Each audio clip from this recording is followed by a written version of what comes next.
முக்கால் அடியில் உலகை அளந்த வள்ளுவனின் சார்பாக 1ஆம் வகுப்பிலிருந்து வர்ணிக கதை சொல்ல வந்துள்ளேன். இந்த வருடம் நம் கலை திருவிழாவின் மையக்கருத்து பசுமையும் பாரம்பரியமும்.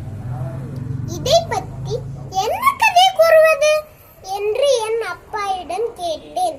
பிளிப்கார்ட்டில் அரிசி ஆர்டர் செய்து கொண்டிருந்த என் அப்பா நம்மளுக்கு அரிசி எப்படி வருகிறது என்று கேட்டார். இதோ இப்போதானே ஆர்டர் செய்தீர்கள், நாளை வந்துடுவேன் என்றேன். இல்லடா பாப்பா, அரிசி நம்மளுக்கு எப்படி உருவாகிறது என்று என் அப்பா கேட்டார்.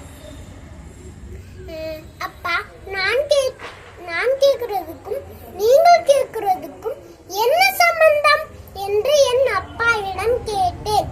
வா, சம்பந்தத்தை சொல்கிறேன் என்று என் அப்பா எங்களை எங்கள் ஊருக்கு கூட்டி சென்றார். அதிகாலை சூரியன் வரலாமா என்று எண்ணி எட்டி பார்த்து கொண்டு இருந்தது. தாத்தா வீட்டை அடைந்தோம். வீட்டில் பாட்டி மட்டுமே இருந்தார். தாத்தா மற்றும் மாமாக்கள் வைகரையிலே வயலுக்கு சென்று விட்டனராம். ஆம், ஔவையார் பாட்டி ஆத்திச்சூடியில் வைகரை துயிலே என்று படித்திருக்கிறேன். அங்குதான் கண்டேன். ஏற்கனவே வயலுக்கு கஞ்சி கூடையுடன் தயாராகி இருந்த பாட்டியுடன் நாங்களும் இணைந்து கொண்டோம். நீங்களும் இணைந்து கொள்ளுங்கள், வயலுக்கு செல்வோம். வழியில் ஊரணியில் குடிக்க தண்ணீர் எடுத்து செல்லலாம் என்று என் பாட்டி கூறினார். ஊரணியும் வந்தது. என் பாட்டியும் ஔவையார் பாட்டியை போல் நீர் விளையாடே என்று கூறினார். திருக்குறளை எழுதியவர் திருவள்ளுவர் என்பதால் நீரின்றி அமையாது உலகு என்றார். இதுவே என் அப்பா எழுதியிருந்தார். நீரின்றி அமையாது வர்ணிகா என்று எழுதியிருப்பார். எனக்கு நீர் அவ்வளவு பிடிக்கும். விடுவேனா? இறங்கி விளையாடினேன். காலில் ஏதோ தட்டுப்பட்டது. பார்க்க சங்கு போல் குட்டியாக இருந்தது. சங்கு இந்த கடலில் தான் கிடைக்கும் என்று என் ஆசிரியர் கூறினார் என்று என் பாட்டியிடம் சொன்னேன். இது சங்கு அல்ல, ஊமச்சி நத்தை. இதை மீனை போல் சமைத்து சாப்பிடலாம். இது கிராமத்தின் நான்வெஜ். இதை நானும் உனக்கு சமைத்து தருகிறேன் என்று என் பாட்டி கூறினார்.